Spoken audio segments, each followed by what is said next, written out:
Hi friends, जैसा कि आपको पता है मैंने lessons from Mahabharata series start की है, जिसके अंदर मैं डिफरेंट डिफरेंट कैरेक्टर का एनालिसिस करता हूँ कि लाइक उनसे हमें क्या सीखना चाहिए, उन्होंने क्या गलतियाँ की, या फिर वो अच्छे थे तो कहाँ पे अच्छे थे। मेरा अपने परसेप्शन से आपके डेफिनेटली अलग हो सकते हैं।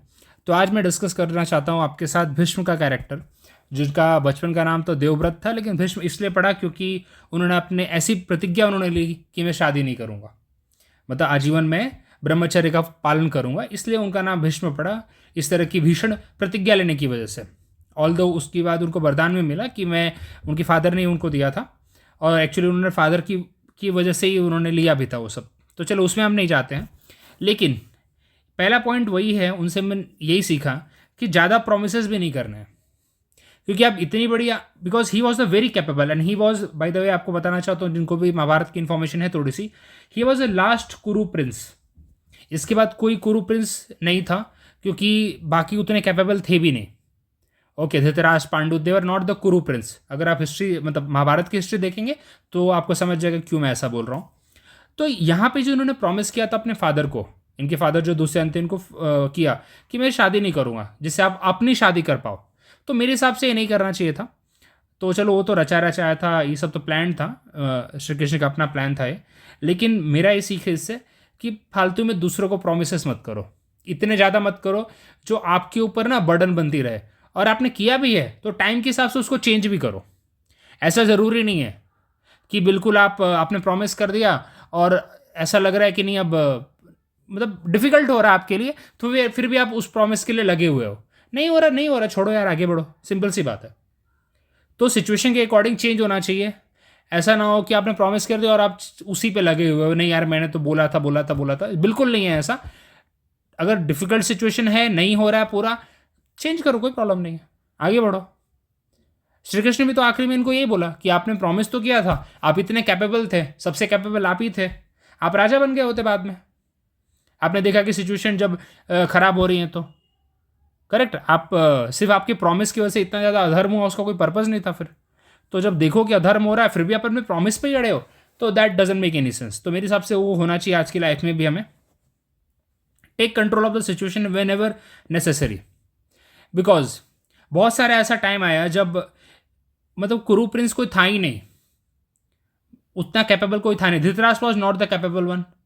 पांडु टू समहाउ तो भी थे। इनके जो खुद के जो इनके फादर ने जो सेकंड शादी की थी सत्यवती के साथ, उनके जो दो बेटे थे वो बिल्कुल भी नकारा थे। तो उनको मरने, उन दोनों के मर जाने के बाद ये खुद बन गए होते। करेक्ट, या सिचुएशन कंट्रोल में ली होती इन्होंने। या धृतराष्ट्र के टाइम पे, जैसे आज का एक आपने टर्म सुना होगा, पपेट, धृतराष्ट्र को पपेट किंग बना देते। ऑल दो डिसीजन मेकर काफ़ी जगह पे थे, लेकिन उस लेवल पे इनकी डिसीजन फॉलो नहीं हुए। तो कहीं ना कहीं ये ना अपने आप को पीछे ही रखे इन्होंने। मेरे हिसाब से लगता है कि जब सिचुएशन वैसी आए, और भले आपके कैसे भी प्रोमिस हो कुछ भी हो, आपको लगता है कि खुद को मतलब ना लेना चाहिए अब कंट्रोल। आप खुद अपनी लाइफ के लिए मैं बोलता हूँ कि अगर ऐसा डिफिकल्ट सिचुएशन आए, ऐसा लगे कि नहीं कब तक आप पीछे भागेंगे, तो बेटर है खुद का कंट्रोल लो, लाइफ पे आगे बढ़ो, जो होगा सो देखा जाएगा। So that the thing we need to learn from him, जो इन्होंने तो उस लेवल पे नहीं किया, अदरवाइज हम अपने लिए करें, अपनी लाइफ में करें। Don't turn a blind I when witness something wrong. जैसे सबसे बड़ा एग्जाम्पल आपको देना चाहता हूँ, पांडवों के साथ जब भी गलत हुआ, ये सिर्फ बोले, इन्होंने एक्ट नहीं किया। बिकॉज इनका जो समर्पण था वो हस्तिनापुर के राजगद्दी की तरफ था। ये सबसे बड़ी गलती थी। उसके बाद भी सबसे बड़ी गलती, द्रौपदी के जब चीरहरण हो रहा था ये चुपचाप बैठे थे, जबकि मेरे हिसाब से इनको बोलना चाहिए था। ये दोनों साइड को अकेले भिड़ सकते थे, इतने कैपेबल थे ये। इन्होंने अपने गुरु परशुराम को हराया था, इस लायक थे ये मतलब बिल्कुल। लेकिन फिर भी चुपचाप रहे। तो बिल्कुल हमें इनसे ये सीख मिलती है, भाई तुम इतने पावरफुल होके भी अगर मुंह, जैसे हम बोलते हैं ना कि इनजस्टिस जब होता है तो इसलिए नहीं होता कि गलत लोग करते हैं, जबकि जब अच्छे लोग चुप रहते हैं ना तब जाके इनजस्टिस, तब ज़्यादा इनजस्टिस होता है। तो वो इसका एक राइट एग्जाम्पल है, थर्ड वाला बिल्कुल उसी का एग्जाम्पल है। द्रोणाचार्य भी चुप रह गए थे, भीष्म पितामह भी चुप रह गए थे, और बाकी तो फिर बाकी उसे क्या ही उम्मीद की जाए। तो that was one of the case. हमें भी अपने जब देखिए लाइफ में आसपास देखें कि यार गलत हो रहा है, किसी के साथ भी गलत हो रहा है, फैमिली में किसी के साथ गलत हो रहा है, प्लीज़ रेज द वॉइस, जो देखा होगा सो देखा जाएगा, सिंपल यही कंसेप्ट है। एंड इतना सब होने के बाद हर चीज़ के लिए खुद को ब्लेम करने की ज़रूरत नहीं है। अब तो हो ही गया है सारी चीज़ें, बिकॉज इन्होंने आखिरी में जो इनकी जो कन्वर्जेशन थी श्री कृष्ण के साथ, जो 9th या 10th डे पे हुई थी, जिसमें श्री कृष्ण ने पूरा युद्ध रोक दिया था, जो आप पिक्चर में भी आपने देखा होगा। सो जिन्होंने इन्होंने खुद लाइक श्री कृष्ण ने इनको अपना रूप दिखाया था, तो उसमें श्री कृष्ण ने बोला था कि आप खुद को सब चीज़ों का रिस्पॉन्सिबल मानते हैं, तो वो तो छोड़ दीजिए, आप मत मानिए, लेकिन आपने अगर ये सब स्टेप्स लिए होते जगह जगह पे, जहाँ जहाँ पे भी ज़रूरत थी, तो ये सब चीज़ें होती ही नहीं। लेकिन अब चीज़ें हो गई हैं, तो अपने आप को इन सब चीज़ों का ब्लेम मत करिए, बेटर है कि लेट इट गो, खुद को फॉरगिव करिए। मुझे तो ये इससे सीख मिलती है कि अगर चीज़ें हो भी गई हैं हमारी लाइफ में, तो प्लीज़ फॉरगिव इट, खुद को भी माफ़ करो, आगे बढ़ो, क्योंकि अगर हम खुद को माफ़ नहीं करते हैं तो वो गिल्ट वाली फीलिंग रह जाती है हमारे अंदर। So I think that should not be there, और दैट्स द ओनली थिंग कि हम आगे बढ़ते रहें और लेसन सीखते रहें, दैट्स द ओनली थिंग। तो ये चीज़ें मैंने इनसे सीखी हैं। Although he was very very strong character, लेकिन कहीं ना कहीं बोलते ना कि स्ट्रांग होने के बाद भी, पावरफुल होने के बाद भी सही जगह पे पावर यूज़ नहीं कर पाए, मेरा तो ये मानना है।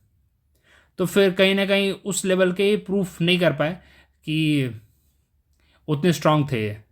Otherwise as a character, as a warrior, no doubt, as a person no doubt, लेकिन कुछ गलतियाँ होती हैं ना जो हर बार मतलब पोक करने के लिए आ जाती हैं।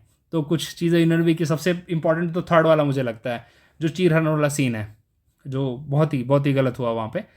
और बाकी इनको कहीं ना कहीं एक टाइम आने के बाद खुद राजा बन जाना चाहिए था, मुझे लगता है। बट ठीक है, वो तो Mahabharata is all about promises and all. But आज हम उतना नहीं कर सकते वो चीज़ें, और हमें as per the situation act करना है, ना कि ये नहीं करना है कि यार मेरे फादर ने इसको प्रॉमिस किया था, उसको प्रॉमिस किया था। हमें कटप्पा नहीं बनना है। बिल्कुल I can understand, is the classic case of Kattappa, जो हमने इसमें देखा था।